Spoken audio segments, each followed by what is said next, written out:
Pokoknya anggar wong mukmin mesti bejo. Fakul salamun alaikum. Mergo kata rabbukum ala nafsihi rahmah. Kata bos mesti ana qadha mesti ana sapa rabbukum pengenan sira kabeh. Allah memastikan pada dirinya sendiri atau Allah mewajibkan pada dirinya sendiri ar-rahmata ing mujudna rahmat. Soalnya yakin lah, soalnya anggar ngaji, anggar soleh, mesti kata rabbukum ala nafsihi rahmah. Anggar kowe kok mamang mlebu neraka itu berarti setan. Mantep ae ra bakal mlebu neraka. Tapi langsung mlebu. Enggak usah mamang saiki langsung mlebu. Ora usah apa? Ora usah mamang. Lah keliru nih. Terus perasaan setelah iman masuk neraka itu perasaan yang salah. Wis pokoke yakin neraka itu ora alamatem. Napa? Ora alamat. Ya karena tadi satu gak pegang kuncinya, napa? Terus kita tidak tahu posisinya di mana, neraka itu kita tidak tahu. Nah swarga kan gak kunci nih. Mestinya ya sak data napa? Posisi ini napa? Cara saniki Sherlock napa? Napa cara saniki apa? GPS ini. Masa ana kuncine ora ana alamat kan enggak mungkin. Neraka kita tidak tahu alamat. Mbon akhir roh aku ora roh. Alamatin neraka jelas medhit wis tak jelas. Karena medhit deket-deket situ, napa? Ya kan bakhil qaribun minan nar kan as-sakhiyu qaribun minallah qaribun minal jannah wal bakhilu baidun minallah qaribun. Jadi kalau sampean kepen takok alamatin neraka ya medhit deket-deket situ. Jadi alamatin neraka napa? Medhit. Agar medhit ya sudah deket. Saya di kawasan situ no. Jadi gampang kan kita takok alamatin neraka itu. Nah alamatin wali ya qaribun minallah ya deket-deket situ. Jadi lewat ngaji, syukur-syukur tiap ngaji ke apal ayat yang tak apal, tak wajo, kondang tenang. Apal lo ati, ojo gue semaan lo ati. Ngumpul lomba. Dawe pangeran, eleng-eleng ya. Terus hampir semua ulama itu sepakat ya. Jadi dawe pangeran itu nanti ngikat itu statusnya dulu. Apa? Statusnya dulu. Nanti kalau status itu jelas, nanti ketentuan hukum ya hanya di status itu. Seolah lagi hanya di status itu. Misalnya gini, wa anzir bihil ladina yakhafuna. Peringatkan dengan Quran orang-orang yang punya rasa takut. Rasa takut akan nanti ketemu Tuhan. Yaitu tengororo mahsyar, ayyuhsyaru ila rabbih. Nah, sekarang pertanyaan saya, yang merasa takut akan terjadinya mahsyar, terjadi ketemu Allah itu orang mukmin apa orang kafir? Enggak jawab itu. Orang mukmin. Ya, sepakat ya, karena yang punya perasaan yakhafun itu hanya orang mukmin.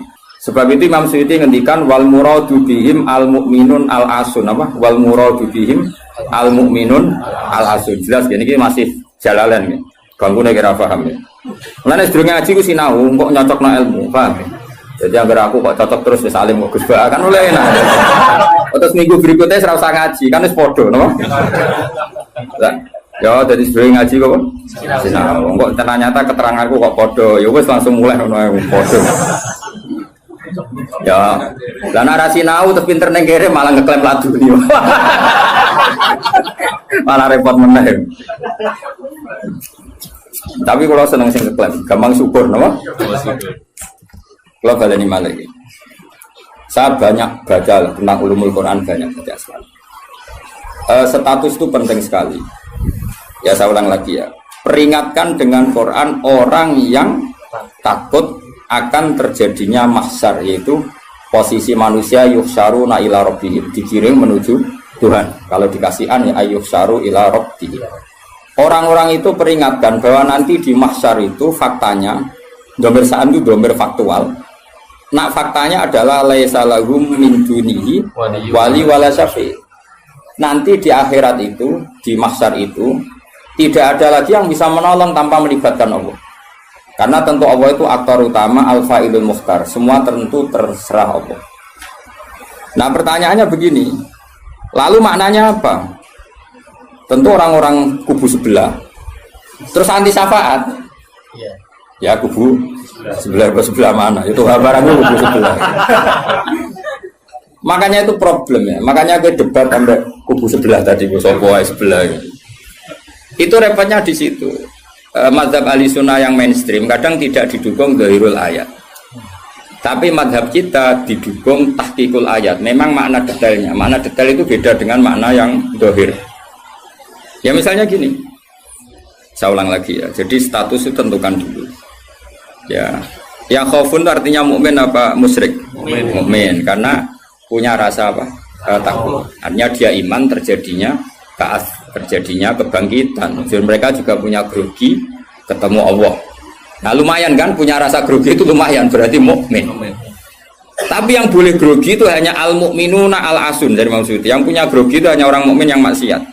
Kenapa demikian? Karena kita tahu ala inna auliya Allahi la khaufun alaihim wa lahum yahzanun. Kalau kita wali kan tidak ada rasa takut. Sanane kangen pangeran.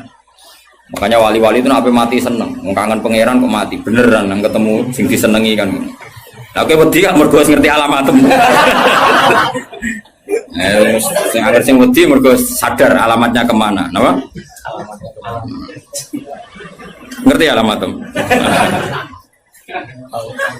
Nah, kalau wali itu kan pikirannya tadi la khaufun alaihim wa lahum yahzanun. Definisinya wali itu alladzina amanu wa kanu yattaqun istilahumul busyra fil hayatid dunya fil akhirah. Mereka punya kegembiraan baik zaman hidup maupun setelah akhirat. Malah ana wali kok pahpoh. Dunya wis rusak sumpah kabeh ora pati wali. Memang dunya ngene iki sing gawe buyutem. Dunya koyo ngene iki sing gawe pangeran. Pemilu kacau sing gawe yo pangeran. Kowe melarat sing gawe pangeran, kabeh pangeran sing happy wae digawe kekasihmu. Wong nak seneng cawe wedok wae ayu, wis merengkot yo ayu, guyu yo ayu. Apa meneh iku pangeran. Pangeran iku gawe donya kacau ya tetep apik, gawe donya apik ya tetep apik. Wong pangeran ra ono salah. Sing duwe ape apa-apaan ngono. Masa mesti gawe donya kacau sapa? Makanya perdebatannya Mu'tazilah sama Ahlussunnah kan gitu. Mu'tazilah itu berkeinginan Allah itu hanya bisa melakukan suatu kebaikan. Karena keburukan biar diciptakan iblis. Terjadi Ahlussunnah. Nah ngono pangeran kalah lah kaelae ning dunya. Kok jangan meleh. Nah, walane cara Ahlussunnah wa khairihi wa syarrihi. Makanya saya dukung kebodohan karena supaya iman mbek qada. Anggapnya latihan iman mbek khairihi wa syarrihi. Enggak apa-apa kalau demi iman mbek qada sudah keburu. Ya sudah seperti itu. Saya ulang lagi. Nah, orang yang punya rasa takut ketemu Allah itu tentu orang mukmin. Kenapa takut? Ya karena maksiatnya banyak. Nah sudah, berarti makanya Imam Suyuti memutuskan wal muradu bihim al mukminun al asun. Maksudnya tak warai dari ahli tafsir, tak warai gendong. Kenapa beliau berani ngendikan wal muradu bihim al mukminun al asun. Nah, itu ya satu kebenaran. Nah orang-orang seperti itu tuh kandani laisa lahum min dunihi wali wala syafi, bahwa mereka itu tidak akan lagi dapat syafaat kecuali dapat izin Allah. Nah tentu kubu sebelah akan mengartikan, makanya tidak ada wasilah, tidak ada syafaat bimuqtadu hadil ayat, dengan konsekuensi makna ayat ini. Ya teori itu mungkin benar, tapi juga mungkin salah. Mungkin salahnya adalah kalaupun nanti Rasulullah Muhammad mensyafaati atau para wali atau para ulama mensyafaati, memangnya bukan kehendak Allah, kan ya tetap kehendak. Cuma kan para wali itu panitia saja. Misalnya aku nyafaati Toha Gusti niki santri kula, masih melepuk ning podium di santri. Nah, terus dibuktekno malaikat ke nyekseni nggih kadang-kadang nggih ngaos. Tapi ngedole kata ngedole. Goleke kalian ngedole kata ngedole. Terus abilon nah niku jenenge cah pinter Gusti. Wong golek badhe iku cah. Akhire yo wis ora apa-apa langsung. Nah, misalnya saya nyafaati seperti itu kan memangnya kehendak siapa? Ya kehendak. Maka kata Imam Ghazali, masalahnya apa? Itu gak ada hubungannya dengan syafaat dan tidak syafaat. Kalaupun nanti dari awal kan memang gitu, mangzalladzi yashfa'u indahu illa bi'idznih. Di dunia otoritas yang milik Allah, nanti di akhirat juga milik Allah. Jadi ini penegasan tauhid yang normal saja, tidak ada konsekuensi makna, tidak ada syafaat. Saya ulang lagi ya. Jadi ini kan ilmu tauhid yang normal saja. Di dunia kita bisa gini ya karena kehendak Allah, di akhirat juga sama karena Allah selalu al-fa'ilul mukhtar. Allah tidak dibatasi dunia maupun dibatasi akhirat. Maka kata Imam Ghazali, beliau berkali-kali ngendikan fa inna rabbad dunya wal akhirati wahid. Pangeran dunya mek akhirat ku sitok. Kowe ra iso pangeran bukai konstitusi. Misalnya pangeran apa nyafaati tuh Gusti, ingat loh ini akhirat.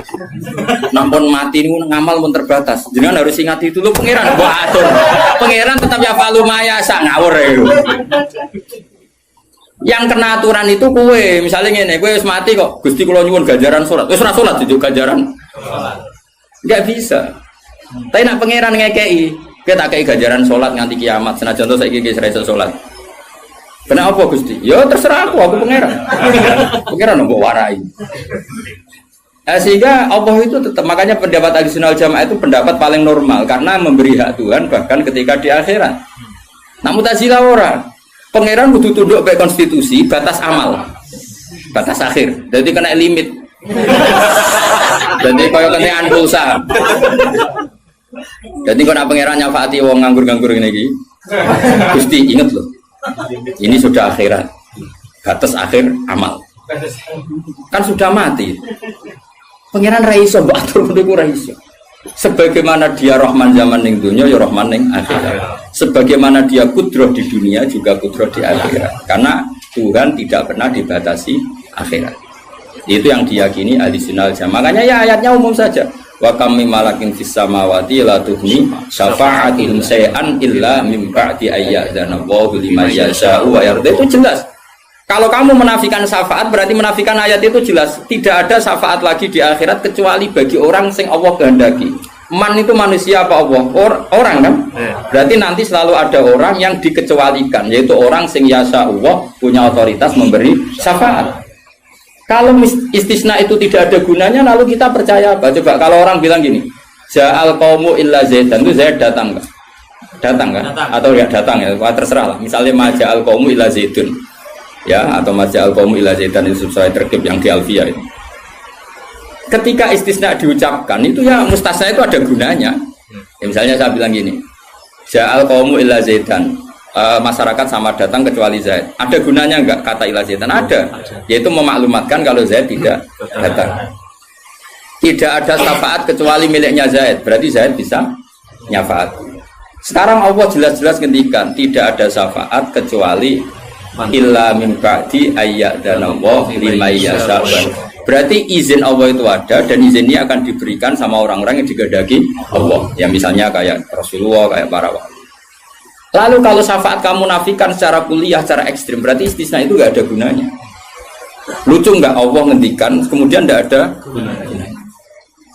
Misalnya santriku kabeh ahli sunnah, kecuali isi sitok misalnya. Ya kan ada betul. Ada betul, meskipun surotan apa? Surotan itu raine tok misalnya. Kabeh santriku nggo syiar Islam kecuali sitok niate mergawe kan mesti ada. Nah, itu kan.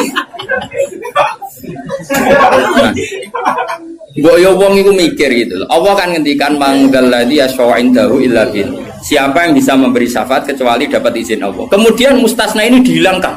Orang anu syafaat blas. Berarti kalimat ini menjadi salah kan? Yeah. Padahal kalimat dari Quran ya, tidak ada syafaat kecuali mendapat izin. Berarti natijanya ya ada syafaat yang berlisensi, berizin. Ini tidak maunya mereka kubu sebelah bodiwa sebelah. Paham ya? Mau terus syafaat gak ada. Itu ayatin di ora ono ayat ngono. Ono ayat sing ngono, syafaat gak ada. Gak ada ayat itu ono istisna, tidak ada syafaat kecuali mendapat izin. Artinya apa? Ada syafaat kalau mendapat izin. Natijanya adalah isbatus syafaat, bahwa syafaat itu ada. Lah siapa itu? Ya mayyasa'u wa yarda, orang yang digedaki Allah dan diri